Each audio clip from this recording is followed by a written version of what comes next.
porque isso a gente aprende nas relações, nos comunicando, interagindo. E trazendo isso para o profissional, né, pensando nessa questão de empreender e se diferenciar no mercado, quem sobrevive e se destaca é quem se adapta a essas mudanças e entrega aquilo, como a gente dizia, que a tecnologia não é capaz de entregar. E a negociação, e se vocês me deixarem, eu vou ficar falando aqui. Não, fique à vontade. Mas a negociação é, sobretudo, uma estratégia. E o profissional da advocacia precisa ter isso em mente. Porque o bom profissional, aquele que se destaca, é aquele que vai oferecer para o seu cliente mais de uma opção, né?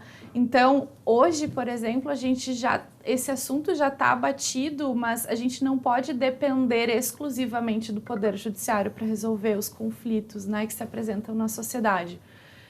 O Poder Judiciário, hoje, precisa ser olhado como aquilo que para ser levado para o Poder Judiciário, aquilo que é residual.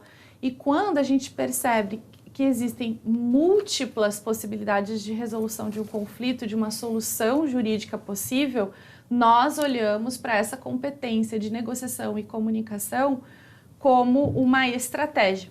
Então, diante de uma situação jurídica, diante de um problema ou de um conflito, o profissional da advocacia que se diferencia é aquele que consegue enxergar as múltiplas possibilidades de resolução e de entregar instrumentos jurídicos capazes de atender, de fato, as necessidades e os interesses dos seus clientes. Então, é por isso que as soft skills são consideradas determinantes para o sucesso, doutora? Com certeza, porque, como eu dizia anteriormente, quem vai vivenciar a repercussão dessas soluções vai ser essa família, né? Então, é isso que diferencia o profissional, aquele que está atento às pessoas, às relações, né, e às necessidades que preservam essa saúde das relações mesmo, né?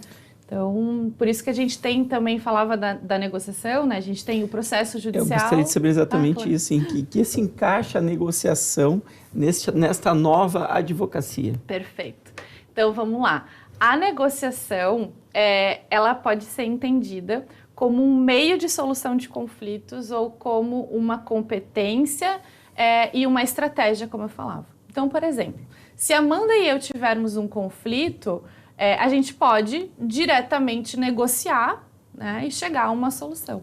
Se nós não conseguirmos diretamente fazer isso, nós podemos nos fazer valer de um profissional da advocacia, por exemplo, que pode nos orientar, que pode nos acompanhar juntamente com outro colega da advocacia para ter isso como uma estratégia, uma forma de resolver a situação.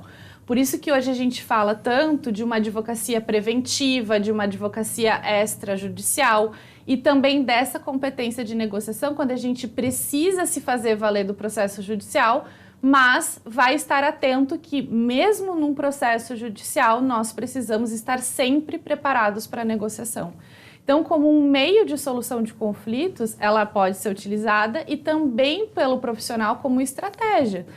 Por quê? O objetivo é resolver a situação de maneira satisfatória para aquelas pessoas que estão vivendo um conflito. E aí nós temos outros meios também de solução de conflitos, para além do processo judicial, como a conciliação, a mediação. E isso também é uma realidade e também tem a negociação como elemento fundamental que faz parte desse sistema de justiça hoje que se apresenta com muitas portas e muitas possibilidades. Não tem como fugir da negociação. Excelente, doutora. A senhora trouxe para nós aqui, para mim, que tenho de formação aqui com contador e uma mestrado em economia, um esclarecimento muito importante, porque quando a gente ouve falar, eu que sou leigo, em advocacia 4.0, logo na minha mente remete ao uso intensivo da tecnologia. ChatGPT, por exemplo, que a gente tem aí recentemente exemplos aí de, enfim, acho que um deputado utilizou para fazer uma lei que foi aprovada, inclusive, juízes, né, que viram um escândalo, enfim, que o ChatGPT fez um julgamento, usou uma jurisprudência equivocada, né, mas a gente sabe que os advogados usam da tecnologia. Mas a senhora está trazendo para mim exatamente um esclarecimento muito importante, que a Advocacia 4.0, além de usar dessas ferramentas tecnológicas, passa principalmente aí por essas soft skills, ou qualidades, ou habilidades que o profissional tem. Muito obrigado pelo esclarecimento.